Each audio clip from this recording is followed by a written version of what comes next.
This is a film that will tell you some things about good and bad relationships, sex and touching, and how to keep yourself safe and what to do if you're not. It will show you what it looks like and what it feels like. What do we mean by sex? Sex is an act between two consenting adults. The act can be called making love. Which is also called penetration. Or having intercourse with someone. You can have sex on your own, which is called masturbation. Yeah, well, sex can be called lots of different things. When a man and a woman do it, it also can be called making babies. It can also have embarrassing or rude names like shag. Or get your leg over and stuff, which not everybody likes to hear. There are important things about sex that we want you to know. It should feel good. And it should feel comfortable. Yeah, like the feeling of sitting in an armchair. Or held by someone you love. I'd say, like when you got your cuddly toys or... You've got your favourite jacket on. Happy! Loved. And the feeling of togetherness. The most important thing is that you understand what it is so that you can agree to doing it with someone or not. This is called consent. Which is why I said it is an act between two consenting adults. And the age of consent is 16 years or older.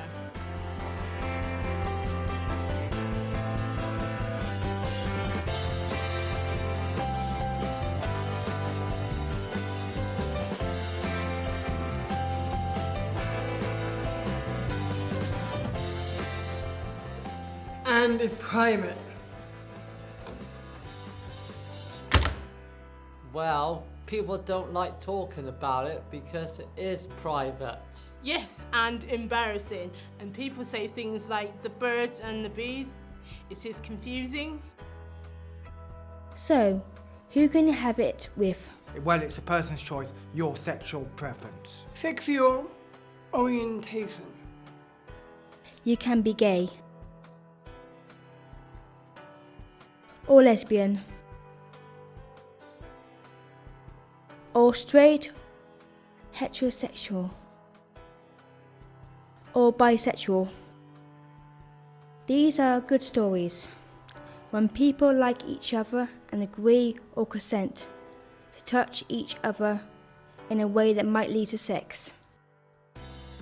But what happens when this is not the case and someone does not want to be sexual with the other person and does not agree to go with them or even say no and it's ignored? This might be called abuse. What do we mean by sexual abuse? Sexual abuse is when one person makes them have sex with another person when they don't want to.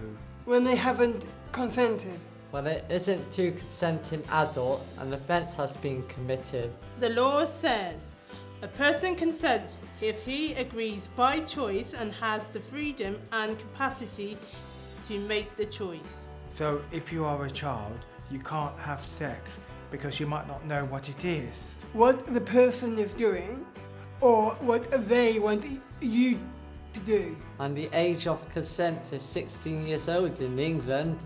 So it is against the law for an adult to have sex with anyone under the age of 16. And another thing, The whole of your body is private, it belongs to you. And there are also parts of your body that are more private than others. called private parts. Sexual abuse is someone touching you where you don't want to be touched. Like your private parts. Or in a sexual way you do not like or want.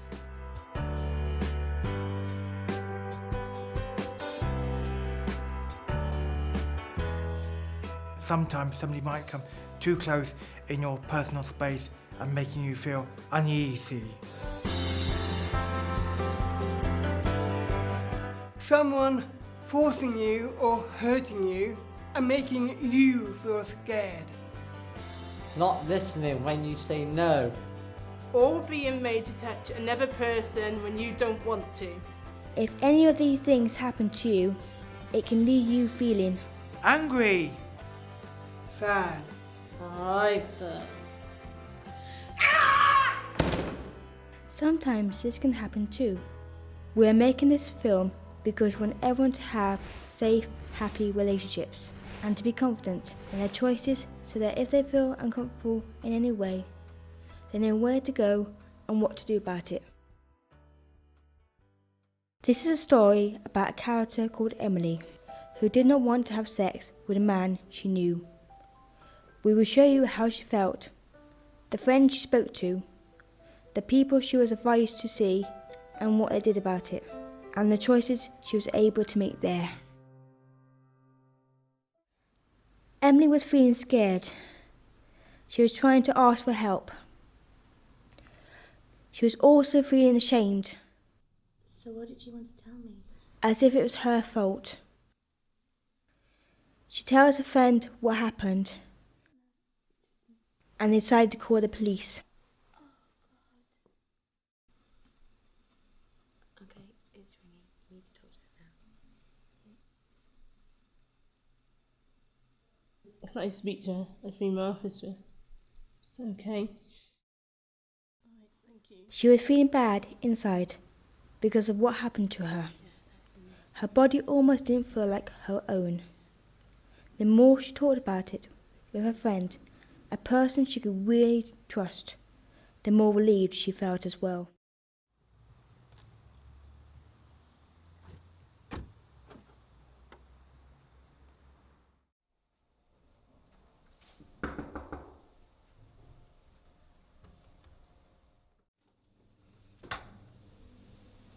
Hello Emily, it's Becky from the police. I'm a specially trained officer. May I come in? Yeah. Thank you.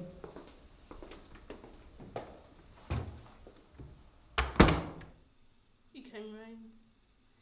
Emily tells a specially trained officer what happened.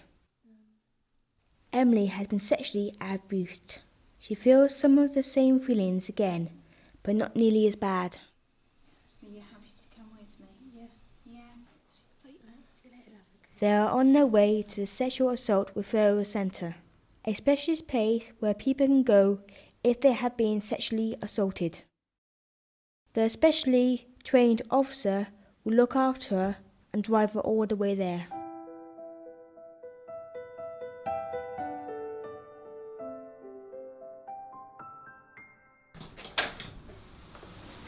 Hello Becky, hello, come on through. Try to make your way through to that door there. Kim is a crisis worker. Emily, my name's Kim. I'm here this afternoon to help you through the process, to support you. Explain to her how it works, from understanding it to how she's feeling, to meeting the doctors and giving a police statement.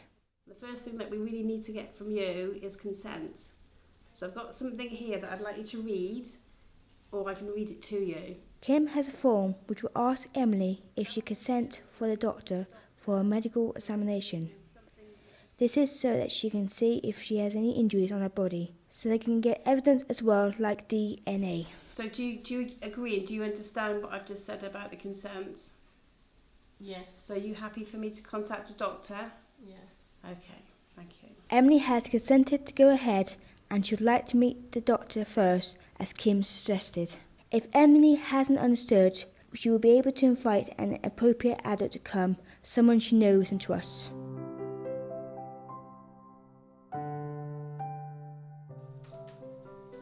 Hello Emily, hello. I'm the doctor, I've been called out tonight.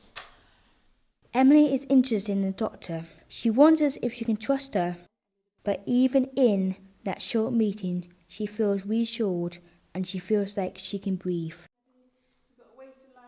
The Sexual Assault Referral Centre is a small building attached to the hospital. There are a few rooms for interviews and medical examinations. It is clean, feels safe, and the people are kind and friendly. They want Emily to feel okay here. Everyone has to change their clothes before going into the medical examination. For Emily, This means that she has to take all her clothes off and put them in a bag for the police. Everyone says this is the worst bit, but Emily is then given a comfortable dressing gown to put on. If you want it to stop at any point, just say stop. Emily writes her signature on the consent form. She wants some reassurance from the doctor, who holds her hand briefly and only because Emily asks. Kim, the crisis worker, and the specially trained officer will stay behind the curtain. The medical examination does not take long. Emily is able to have a shower and put some fresh clothes on. Emily is feeling so much better now, and it's good to get clean. She is given some emergency medication for contraception and hepatitis B. But I want you to take the emergency contraception now, okay? Here's some water. Last thing Emily does is to make a formal statement with a specially trained officer. This is a private room where Emily's story will be recorded for the police. She's getting used to talking about it now, so it's getting easier for her, though it can still be upsetting, of course. Emily is going home now, and Kim gives her a pack, which has the phone numbers on it for people and organisations that can support her. Emily feels grateful for the care she has received and is so much lighter now. And now she's able to go home and rest.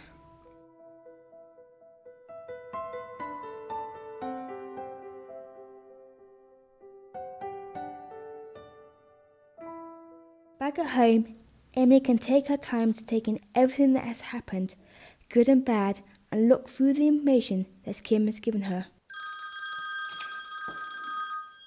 She is glad to hear from Kim, the crisis worker, as she has been so kind. I'm fine, thanks. I'm just looking for the pack that you gave me.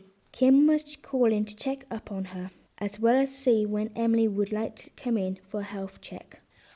Can I see the same doctor who I saw last time, please? Emily has the choice to take her abuser to court or not. I don't know. I'm not sure. Can I speak to someone about it, please? Recovering after being abused can take some time, and we all need support doing it, of whatever kind. I'm fine now. It took me a while and I had lots of counselling with Sark, but I can do everything again now. I've got my confidence back. I've got a boyfriend now too. We've been going out for about a month.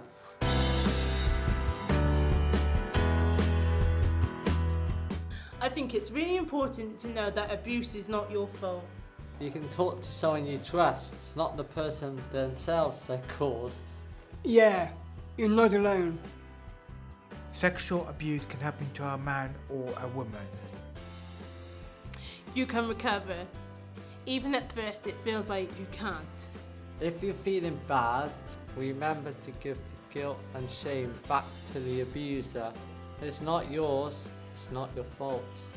I like knowing that I can keep myself safe because I know what sex is and should be, and I know what it shouldn't be too. People who have experienced abuse and haven't said anything about it might show you how they're feeling inside but the behaviour on the outside. It's good for all of us to know what abuse might look like and feel like, so that we can support each other when things do go wrong and we know where to go and what to do. If you have been affected by any of the subject matter in this film, please speak to a friend, a doctor, a care worker, or a person you trust.